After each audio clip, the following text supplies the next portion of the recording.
Hey! Tambala na!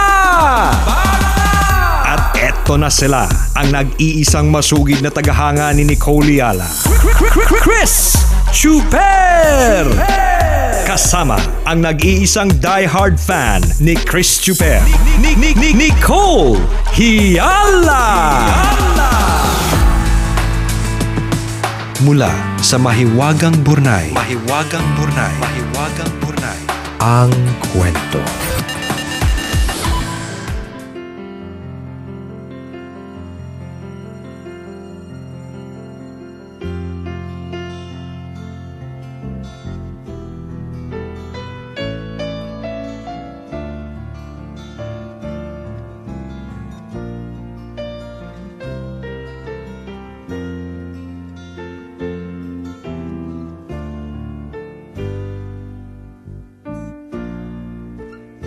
We will make a lot of plans, but the Lord will do what He has decided. Proverbs 19:21. Ito yung favorite verse ko. Naniniwala po kasi ako na kahit anong gustuhin mo sa buhay, kung hindi ayon ang plano ng Lord sa'yo, hindi ito mangyayari. Year 2014, when I met an ordinary, random person na hindi ko inakalang magiging malaking impact sa buhay ko.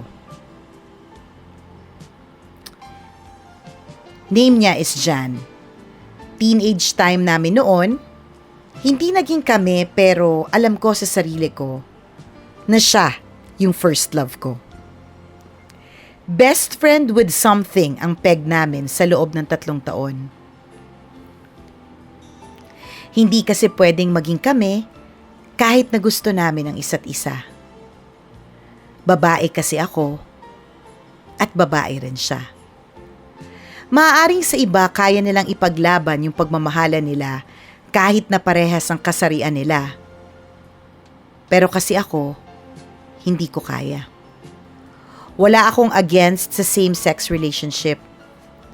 I'm just saying na hindi lang ako kasing tapang tulad nila. Sobrang gusto ko si Jan, pero alam kong mali yun at hindi yun ang gusto ng Lord. Mahal ko si Lord kaya ayokong gumawa ng bagay na hindi naman ka-please-please sa Kanya. Pero hindi naging madali ang sitwasyon ko.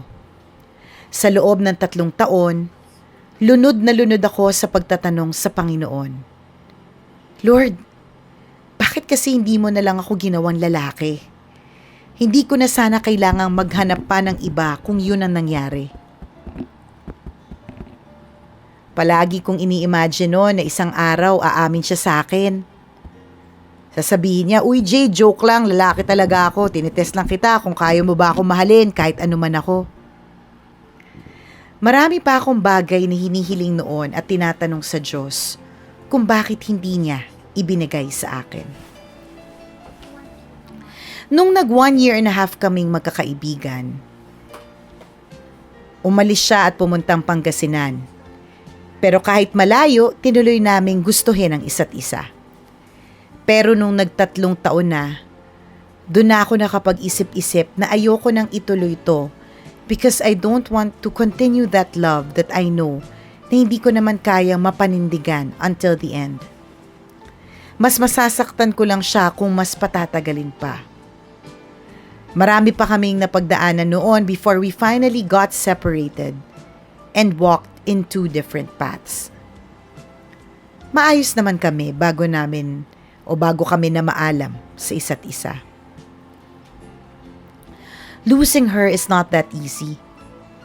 Pero sa pagdaan ng panahon, hindi ko na malayan na unti-unti ko nang nakalimutan yung pakiramdam na mahal siya. Until one day, the Lord sent me the answers to my questions before.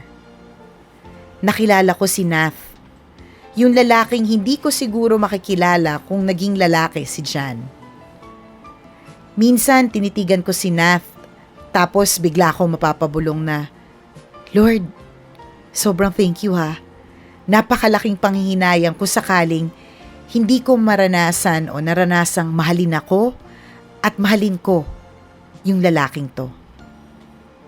Bata pa lang naman din kasi ko, pinagdadasal ko na yung future man ko. At kay Nath ko natagpuan ang lahat ng pinagdarasal ko. Napakasaya ng puso kong kasama ko siya sa paglapit, lalo kay Lord. Sa church, magkasama kami nagpe-praise sa Panginoon. Nasa music ministry din kasi siya. At ang pinakagusto ko sa relasyon namin ay magkasama kaming nagdarasal, hindi lang pag nasa church. Minsan, pag makikita kami at nakabuelo kami magkaroon ng peaceful place, nagdarasal kami magkasama. At pag nagkakaroon kami ng problema, pagkatas namin mapag-usapan yung problema na yun, magkakayayaan na rin kami mag-pray. At napakasarap sa pakiramdam na alam kong sa relasyon namin, 3 kami rito. Ako, siya, at ang Lord. Kaya naman, hindi nakakapagtakang 3 taon na rin kami ngayon. Pero yung pagmamahal namin sa isa't isa ay buhay na buhay pa at mas pinapatatag pa ng Panginoon sa bawat araw na dumadaan. Punong-puno yung puso naming dalawa ng love kasi yung supplier ng love ay kasama namin. At ang Diyos yun. It's true that the Lord is not getting away some things from you without replacing it with a better one. Ang plano ng Panginoon ang matutupad anuman ang mangyari at ang plano niya ang pinakamagandang plano sa lahat. Ako po si Jade ng Caloocan, isang masugid na tambalanista since 2017 at ito ang aking kwento.